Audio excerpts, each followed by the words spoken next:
morning. My name is Tamara. I'm from Ohio. I'm 50 years old. 7.5 years ago, I was diagnosed with breast cancer. During my chemo treatment, I noticed that my teeth were changing. I always thought I had a great smile, but my front tooth started to yellow during that chemo treatment. I was looking for ideas on how to get my teeth looking better, and I came across pop-in veneers.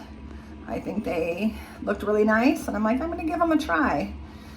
So I ordered them. Here they are. I got them a few days ago, and I am so excited about them. They look fantastic. I've gotten so many compliments about my smile.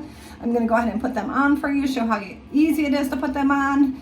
I would recommend them to anybody. You deserve it. So here we go. Let me put them in. I'm going to put in my bottom first. I did order a full set.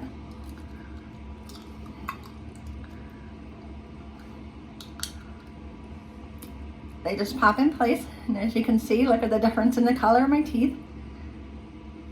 Now I'm going to put in the top. See how easy they popped in? And look at the beautiful smile.